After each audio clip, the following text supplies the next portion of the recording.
Hello, you beautiful people. Another episode of Uncle Talk. And today we're going to talk about gaming economy.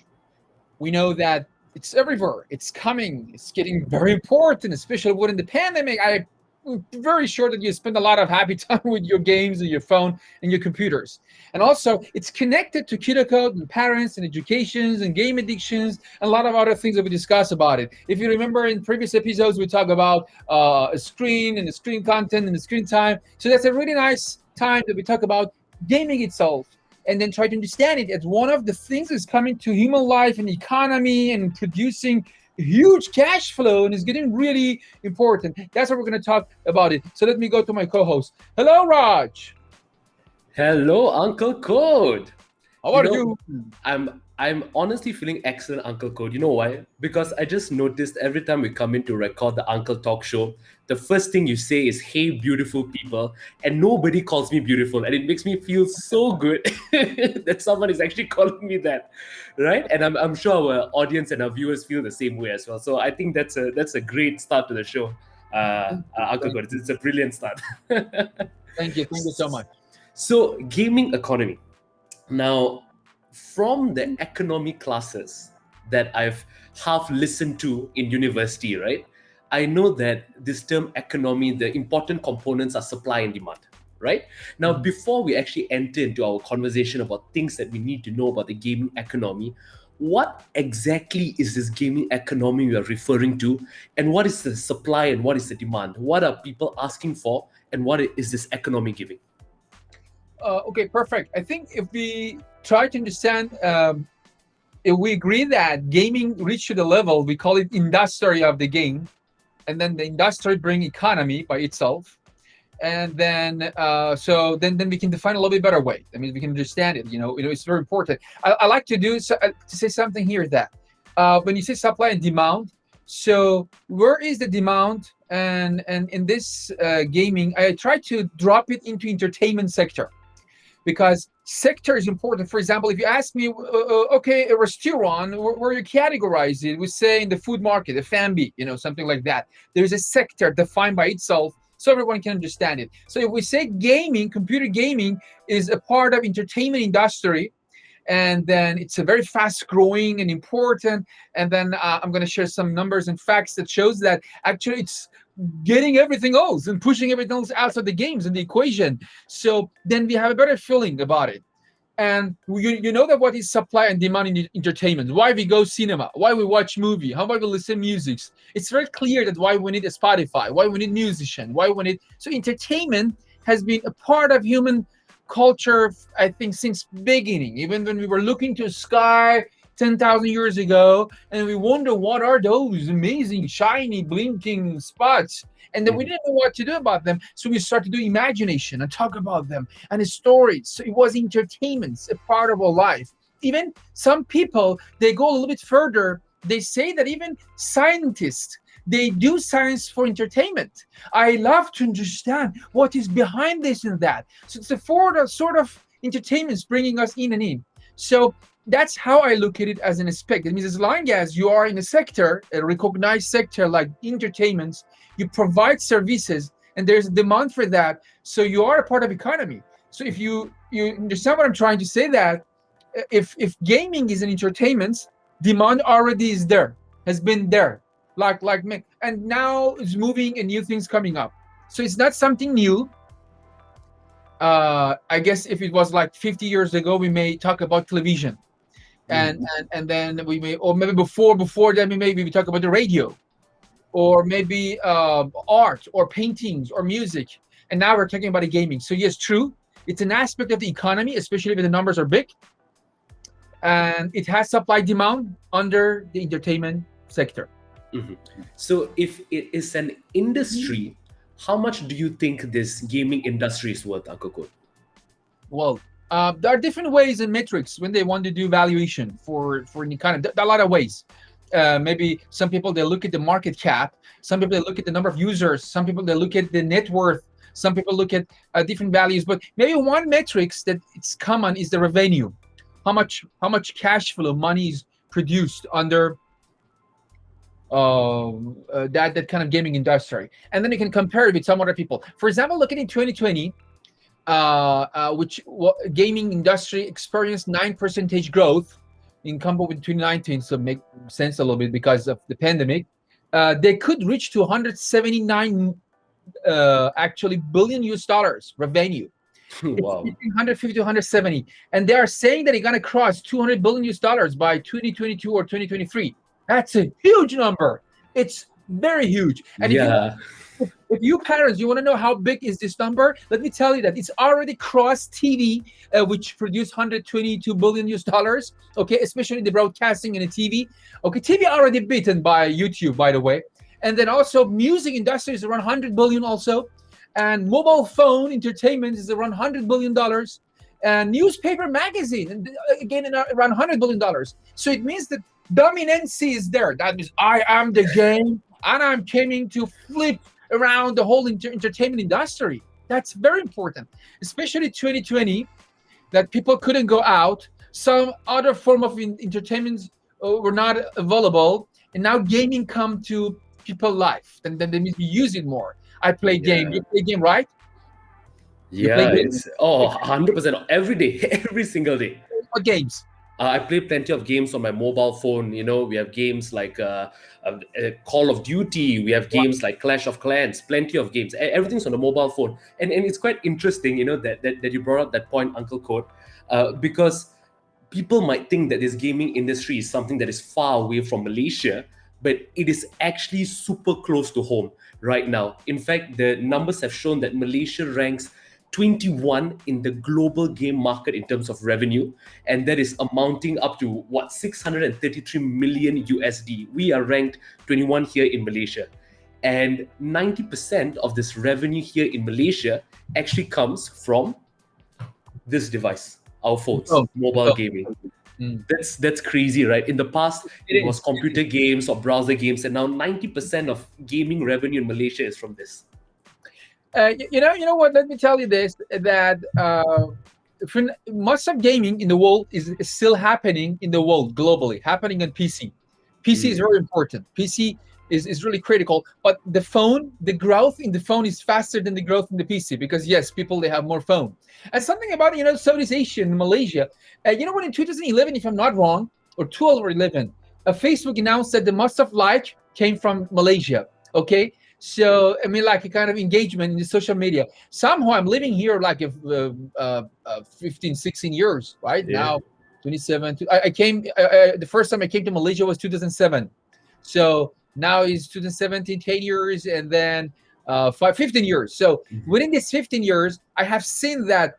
I don't see that much resistance in Malaysian people with the new technology. They like to try it. That's a good thing, I guess. Even it was good for Kinecon as well, because Kinecon is trying to approach a new teaching way or new way of teaching. So we don't face with no, no, no that much. We face with, oh, our parents, they don't understand it, we have to explain to them. But rarely we face with negative resistance to technology. So this aligns with those other numbers in the statistic that shows that yes, this part of the world work. But I have to tell you something. You know what? In Asia Pacific reached the area of the Asia Pacific. They, from that 179 billion US dollars, $70 billion come from Asia Pacific. That is Wow. that make it the largest sector in the whole world. And China is the biggest country for, I think China is biggest on everything. If, for example, you want to say where is the country that today people they drink the most of water of the earth, is I think China. Or the biggest amount of the rice they ate is China. Or people the most of walking happened were China. Yeah, which country inhales the most oxygen? China. It's like by default, you're already top in multiple world records. You don't need to search. You don't need to search. You can accept it. And they are very good in the game. Tencent company, a bunch of companies there, they're producing fantastic games. They're very important. You know what? When you ask me first about gaming economy, there's something I want to talk about a bit later. That you know what? It's not about the numbers and the games. There's something happening within the game community.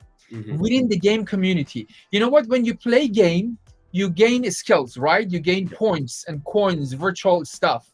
What if Let's say you're playing game. Let's say it's playing game 2 years, and then you got like 1 million coins in one of your games, virtual. What if suddenly those virtual coins, they can be connected, it can be redeemed?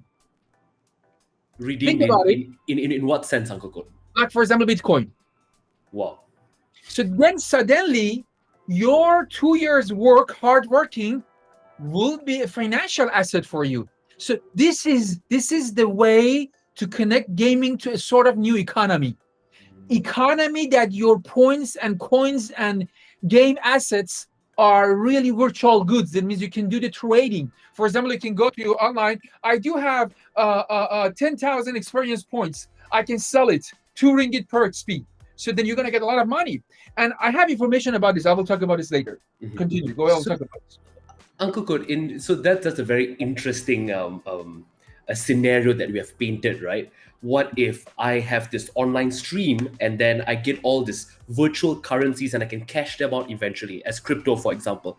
In order for this to happen, you need some sort of support from the community. You need the community to buy into what you are doing, right? Yes. So what are your thoughts about communities like Twitch or all these streaming platforms where people can watch and interact with gamers?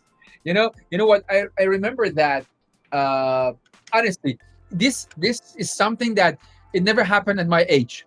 I mean, when I was teenager. So, but first time I faced with it when I was at Kiddo. I mean, when I saw kids are watching other kids playing game. So my first reaction was, why this has fun? My first reaction, okay. And then I figured out, hang on a sec. Every day, especially a few years ago, I'm keep watching other programmers codings and skill reporting and explaining, and I'm learning, and I go through it, and I get what they do, and I do it myself as well. So stream my codings. This is the same things. Looks like you are explaining your games. And I know that many parents, they have this feeling that, what is it? I don't understand it, why they do this. But technically, this is a way of communication. And you talk about something really interesting. It's not anymore just a hobby. No, there is really interesting news about it. This Twitch means this economy of watching other people playing game is very similar when traditionally we watch sport channels, right? We watch sport channels and then we do that. But the interesting news is now in the world, watching other people playing game, watching the sport channels. This is very important. This is huge. Now in US, people between 18 to 35 and above, and it's increasing. They are watching more gaming channels than the sport. So you know what? You are those people behind the marketing of industry. You know that. So let's go to the gaming. Let's do advertisement more in the gaming, because future Generation Z, they are there. You don't go to put a billboard in the high board anymore to show you advertisement or sport channels. We know that historically, sport earned a lot of money from advertisement. Look at the football and everything. But now there's something interesting happening. Doesn't need physical world. Doesn't need physical device. Nothing. Everything is virtual. So this again, if game produced such a money, $200 billion in 2022, 2023. If watching other people playing game is getting even more than this, nobody can control it. That means you want it, you don't want it. This is going to be the platform of social platform of the future. So you understand these numbers proof that this is not just a simple entertainment. It's far more than that.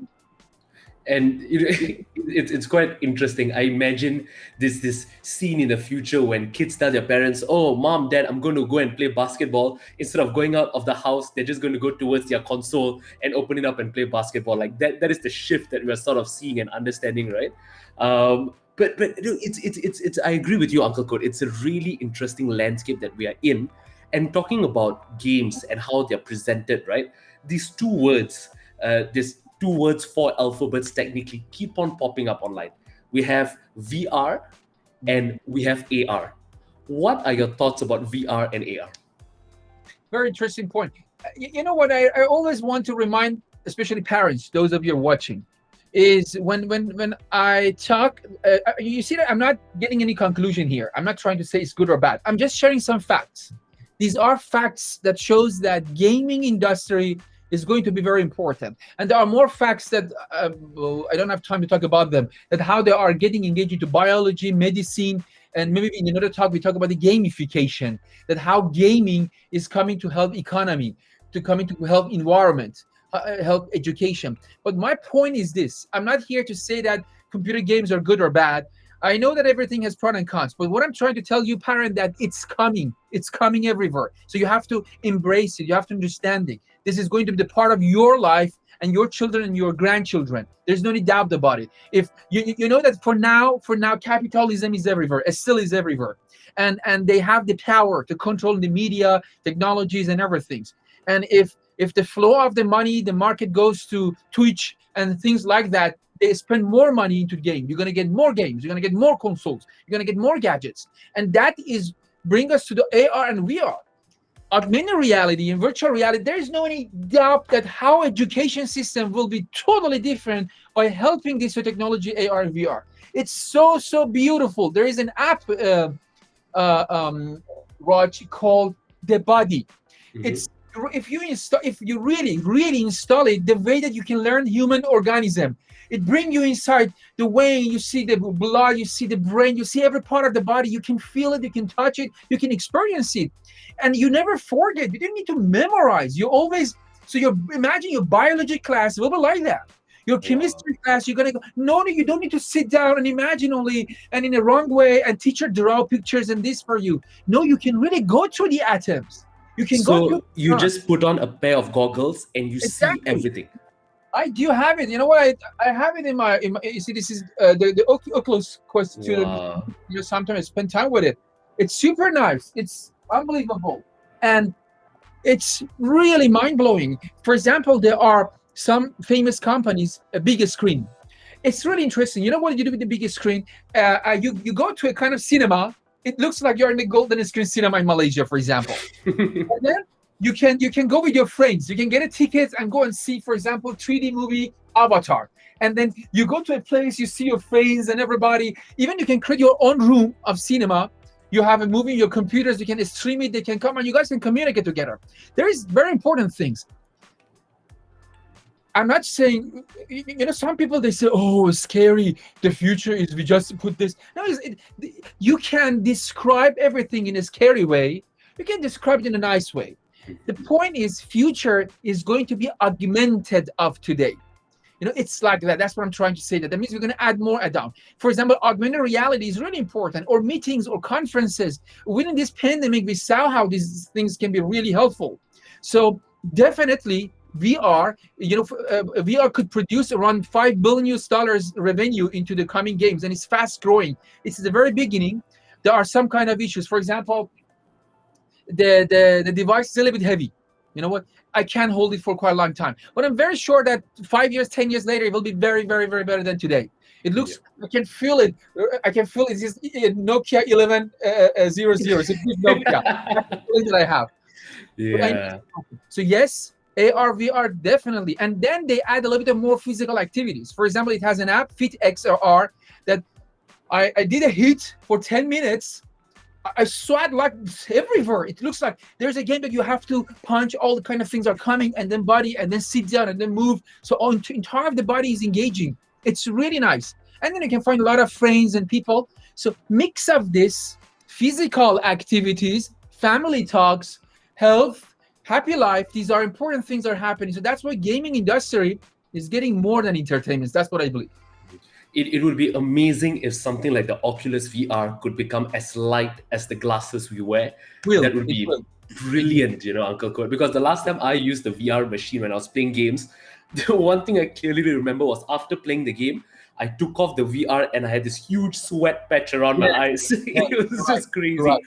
crazy. And the other question, which I think we should sort of clarify a bit before we jump to the next question, right, is that people always get confused with the difference between VR and AR. And Oh how I like to explain it to them is that AR is basically Pokemon Go, right? yes, Where you take your phone and then you see some digital object through your phone screen. It's augmenting reality in a sense.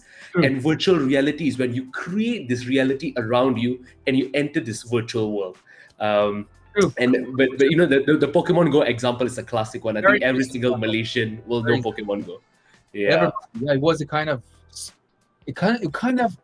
Uh, I don't want to call it black swan, but it was a kind of black swan in the social engagements. Something that nobody could predict to get at that scale everywhere for a while, and everybody start to catch Pokemon Go everywhere. It's really interesting. That's just the beginning. That's the beginning of many other things. And you know what? You're right about augmented reality.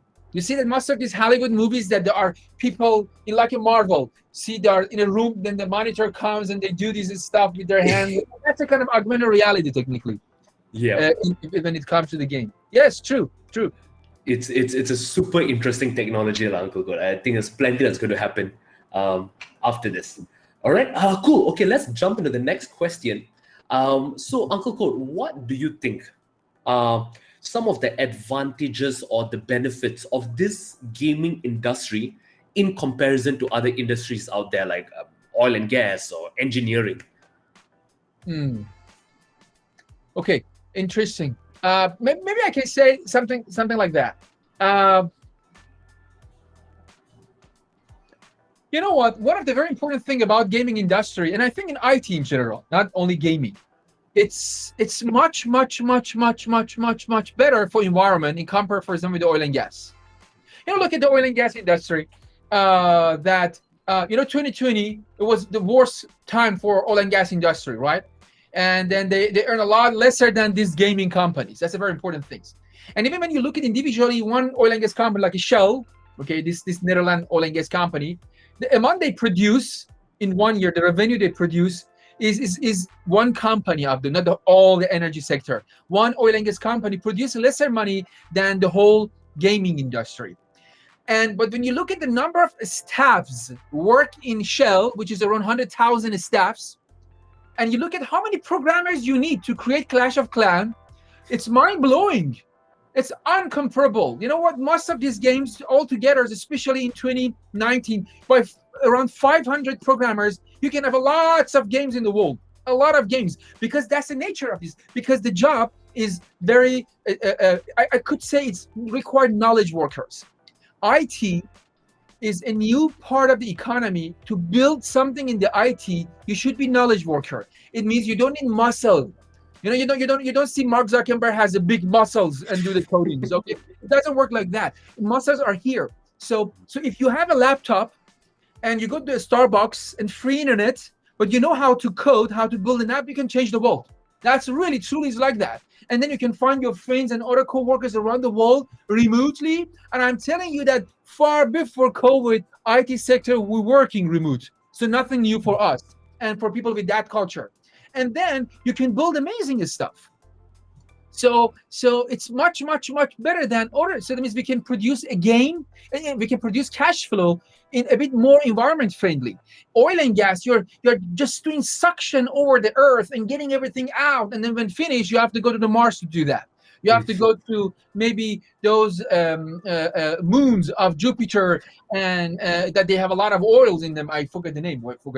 And then but the point is, um, when it comes to gaming, you can do it in Mars, you can do it in Moon, you can do it everywhere in the universe. And you just did electricity power that you can get it from the green or solar system or that kind of thing. So it's so environment friendly. That's what I want to focus on that. And more people can engage with this sort of industry. And early ages, another early ages, I mean like younger people, means from the age 16, 17, 18, you can contribute to this industry. You don't need to wait to age 30 to be a good manager to do this and that. So that's why when you look at the IT in general, Raj, not only gaming, you see all these benefits that emit lesser CO2. I like to talk about this topic in another maybe video, that I do have some numbers and statistics to say that how technology is producing CO2, emitting CO2, especially the IT sector. At the moment, IT sector producing around 10% CO2 of the universe. It's much lesser than other sectors. But now there is a big concerns that we are trying to understand how we can code, how we can build application to consume lesser battery of your phone, so you charge lesser and you produce lesser CO2. We call it green coding. It's a very interesting topic. And in Keto Code, we want to train children with this. We're preparing a course about that. And I do have a video in my Instagram. I talk about this screen coding, a short video. And I give some numbers, how many times you charge in a year, how many kilowatt energy you're going to consume, how much CO2 you just produce from charging your phone. So it's very important to have that. But despite all these things, this is much, much lesser than transportation and many more sectors. So it's a magical way of producing 200 billion US dollar with lesser engagement, with lesser destruction to the universe. That's amazing, Uncle Go. But now, knowing the environmental benefit, and that is just probably one benefit of the gaming industry among many others, right? Knowing this benefit and the fact that parents still have some sort of resistance towards the gaming industry, right? Parents do things like set time limits, stop their kids from playing games, not happy with this, not happy with that. Is this going to be a challenge for the gaming industry? Interesting. Okay. If it's a challenge, it's never going to reach to 200 billion US dollars. It's never going to cross 179 billion dollars. So first, let's get the fact straight. Let's get them straight into the line. If it was going to be a challenge, I'm sorry, dear parents, but if some of you had this issue, you have to know that. And I'm going to share this, that within this pandemic in US, for example, 55% of parents, they sit down and play game with their children. Oh, the tables have turned. Yes, that fuel the generation gap. And I have a question: for how many years you are in charge of being parents? 15 years later, your children, they're gonna be parents. We know that the cycle is fast. Okay, if your child is 15 years old, 10 years or 15 years later, your child gonna have another child, and your child is born today. And you, for example, Raj, you're gonna have a child, and you are playing Clash of Clans. And I'm pretty sure that you can't make your child play game, and then you two sit down and play game together. I remember when always it's like that. If for example, it's my first child and I'm a dad, oh, what I'm gonna do with my son? Oh, what I'm gonna do with my daughters? I try to come up with the ideas, go play football, that kind of things. But now playing game is part of them. 55%, and also 65% of adult and parent, they figured out this gaming helped their children and themselves to do more connected, socialize within the pandemic. And it's not like pandemic down. No, we understood this is good. It's an opportunity. We understand how to use gaming in favor of health. And there are many, many good games. Please don't think all the games are bad. They're amazing games, constructive games, Lego games. I think like a kind of Minecraft also is good. Or a bunch of interesting games that can really embrace the intelligence, the happiness, colorful games, nice music, make you happier, because we like achievement.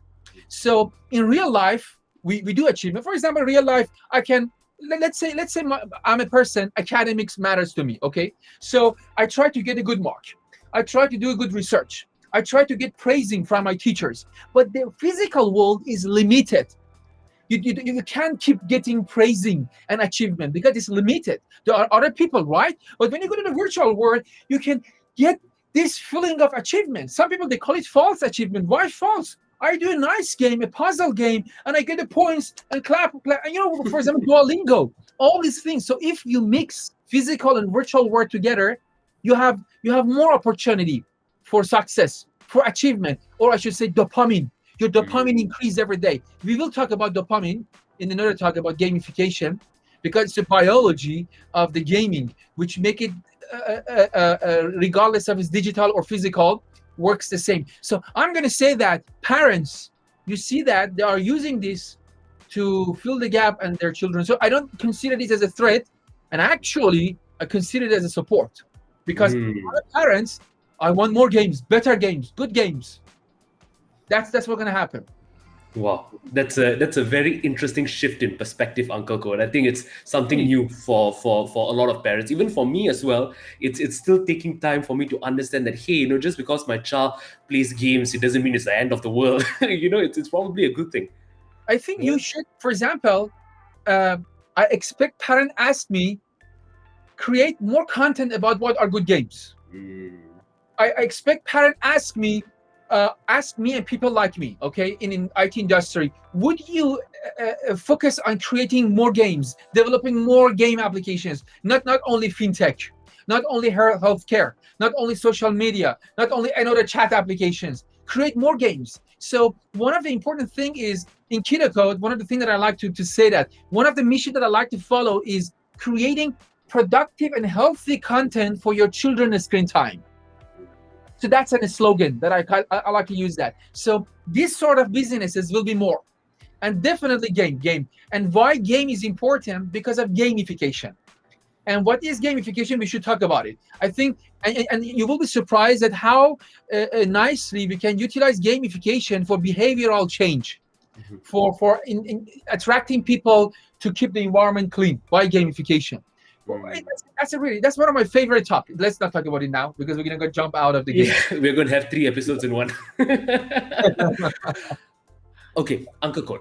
So this is what that's going on in my mind, right? Like, okay, it's cool. We have environmental benefits. It's a good team bonding, family bonding activity, and all that. But when it comes to putting food on the table, this gaming industry, can it actually give me a job? Can it give me a salary? Is that even something possible?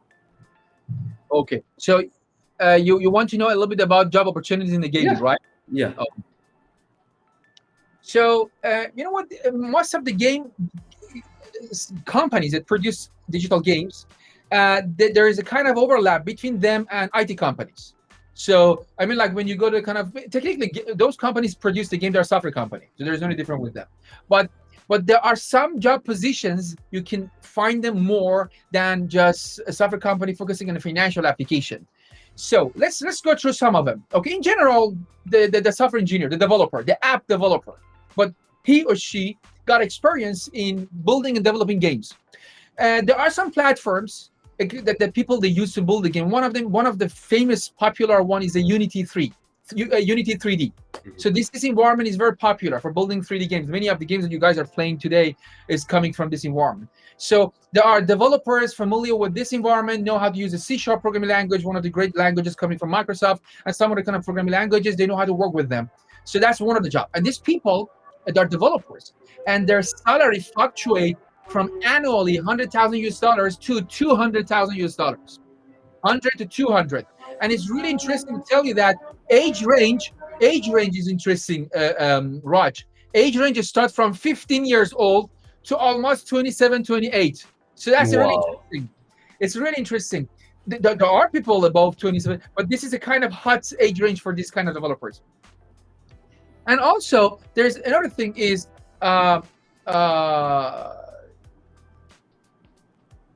when it comes to game developer, because it's a part of the art, right?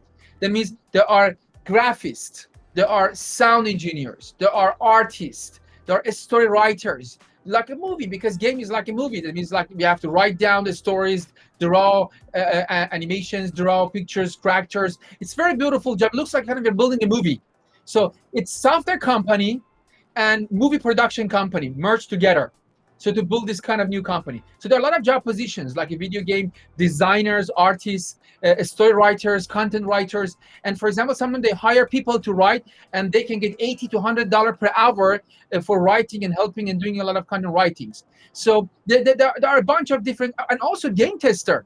When game is done, and game testers can be those good gamers actually. So if you are a gamer, you have job opportunities. Really, gamers can be hired by software company and a game development company because their inputs is very important.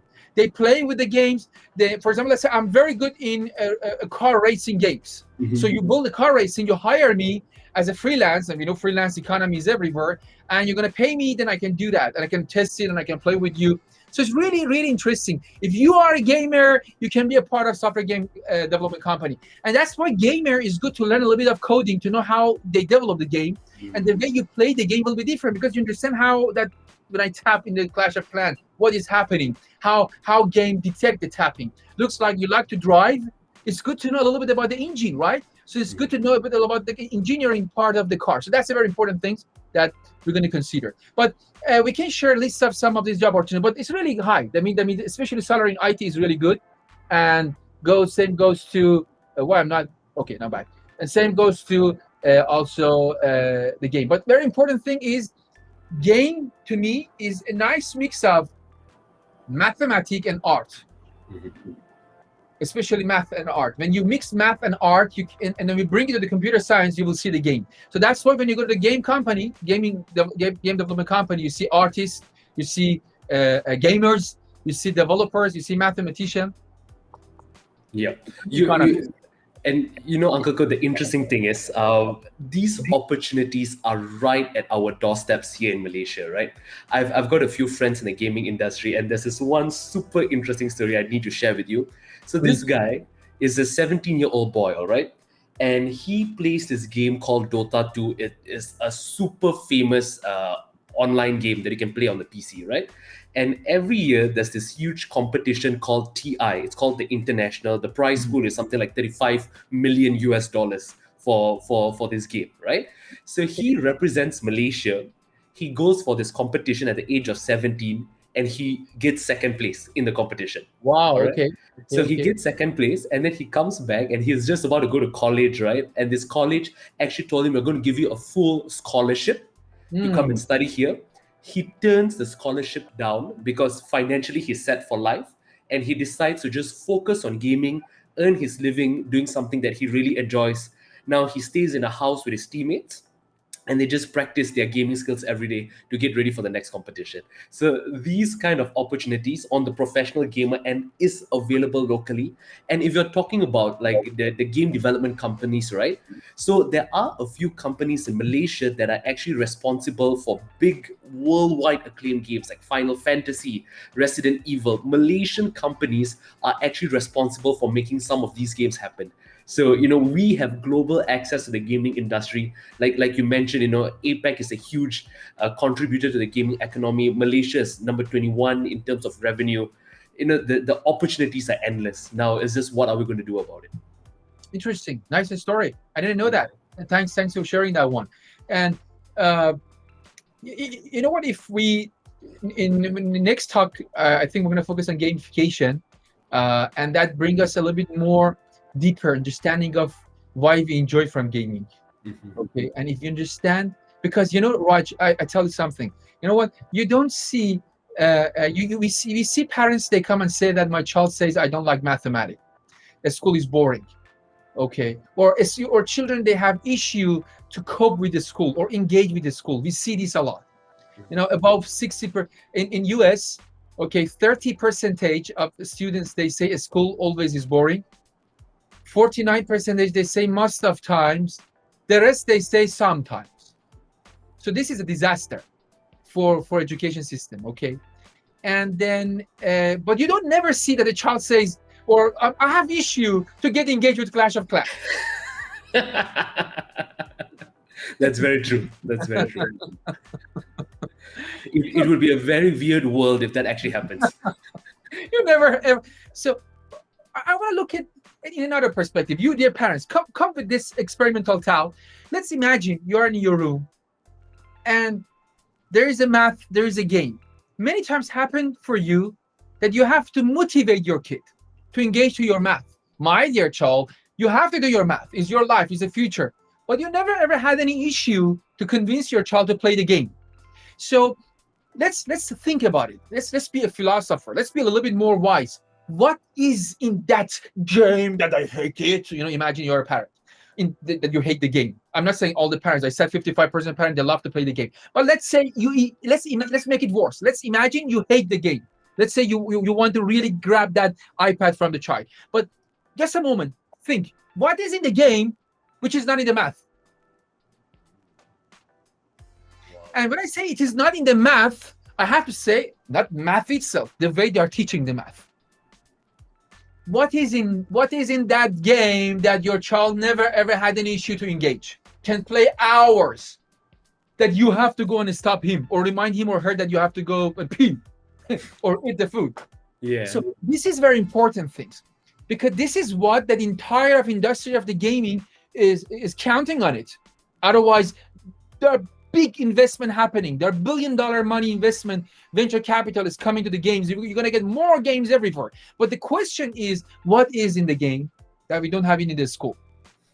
And that's what we have to talk about in another talk. When we understand a little bit behind behind this layer, the biology of the game. What is in the brain? What happened to human brain? How we wire up in the evolution that we like the game. So if we pick up that things, Raj, if you are a digital marketer, use it, people engage to your advertisement. If you are a podcast, use it, people get engaged into your listening. Engagement. Because we are living in a time that I should say engagement crisis. And gaming industry has the proof that could bring the engagement people in even the worst time, pandemic. In the worst time, pandemic, is still people engage, play games, family, children, everybody. So that's a very important thing. Yes, there are good monies, there are good revenue, there are jobs. There's no doubt about it. There are good games, bad games, like any other industry, bad products, good products. You want to buy milk. There's a good milk, bad milk. But milk is there. And game is the same things. But if we understand, we analyze a little bit about what make a game so nice, and then we can bring it into maybe mathematics or school system, and what's gonna happen? Huh? Children, they engage with the school in the same way they engage with gaming. And that's what we're gonna talk about it next time, to a little bit decipher the secret behind the game, what make the game so tasty, and what is wrong with curriculum and syllabuses in the school. Maybe we should ask game designer to engage a school curriculum designer.